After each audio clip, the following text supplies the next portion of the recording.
Teman-teman, berjumpa kembali di channel Gapi8. Jadi kita kali ini ingin menjelaskan mengenai volume air atau jumlah air yang harus kita kuras ketika kita membersihkan si akuarium ikan gapi. Yuk kita cek videonya bareng-bareng.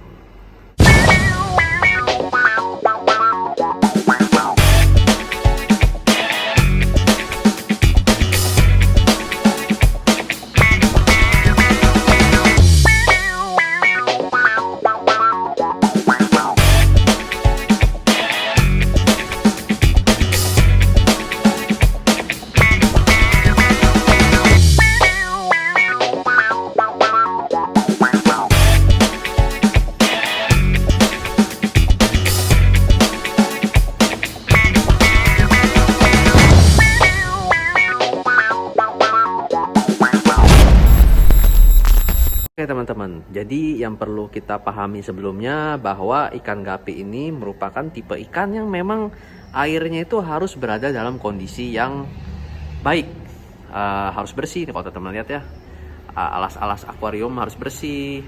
Gimana caranya biar bisa bersih? Ya dengan cara disifon atau disedot kotorannya. Nah terus penyedotan ini kira-kira perlu sampai berapa banyak gitu ya kan? Ketinggian air kan segini, misalkan apakah harus tengah atau mungkin harus sampai habis atau cuma sedikit aja. Nah itu kondisinya bergantung dengan lingkungan teman-teman sendiri gitu loh. Coba rata-rata ikan gapi, karena ikan gapi ini perlu kita pahami bahwa mereka ini ikan yang home sweet home, dalam artian dia nggak terlalu suka perubahan kondisi lingkungan yang terlalu drastis, terlalu jauh gitu teman-teman. Tapi bukan berarti air itu nggak boleh diganti. Kita udah pernah eksperimen begini nih teman-teman. Air di akuarium ini nggak kita ganti-ganti, bener-bener tetap seperti ini. Kurang lebih bisa dalam waktu sampai 1 bulan gitu loh teman-teman. Air begini aja terus kita nggak ganti-ganti. Memang si ikan dalam waktu beberapa minggu tersebut, ikan tersebut menunjukkan kondisi yang stabil, sehat gitu loh. Tapi ketika beranjak 1 bulan, boom, langsung satu akuarium itu bisa sakit semua teman-teman. Karena memang lama kelamaan di dalam akuarium ini pasti kan kadar amonianya itu meningkat. Si ikan pasti buang kotoran terus di dalam itu, yang membuat kondisi air ini semakin pekat. Meskipun kalau misalkan kita lihat kasat mata tetap dalam keadaan bening ya teman-teman ya. Nah memang bisa dibantu juga nih dengan itu ada di belakang sini kan kita kasih ada media pasir malang ini untuk rumah bakteri gitu ya, itu bisa juga. Tapi tetap yang namanya pergantian air itu wajib.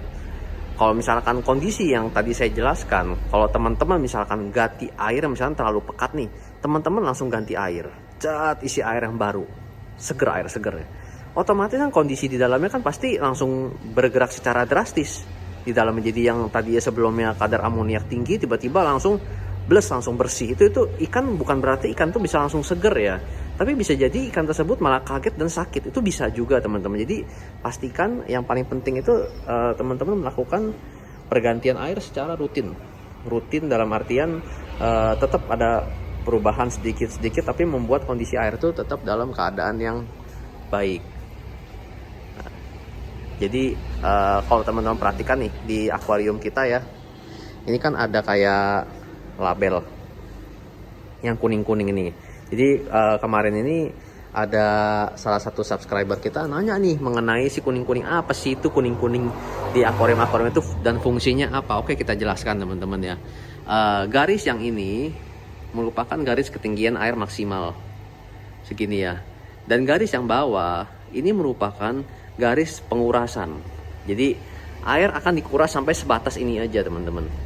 Jadi disifon, disedot hanya sampai sebatas ini aja. Nanti udah sampai segini, kelihatan di dasar udah bersih, baru diisi lebih penuh. Cuma kalau misalnya seandainya dasar udah sampai lebih kotor lagi, paling mentok sebatas segini aja. Nggak mungkin, maksudnya bukan nggak mungkin, tapi jangan sampai terlalu jauh banget. Karena kondisi yang terlalu jauh, perbedaan seperti kembali lagi, dia akan membuat si ikan menjadi stres dan kadang-kadang bisa berujung sakit atau mogok makan juga teman-teman.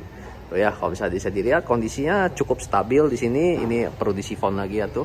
Lihat udah kotor. Memang kalau misalkan betina biasanya kita kasih makan banyak dan buang kotoran juga banyak, jadi perlu sirkulasi yang lebih baik lagi sifonnya tuh. Kita buang segini, kita isi lagi dengan menjaga kondisi seperti gitu.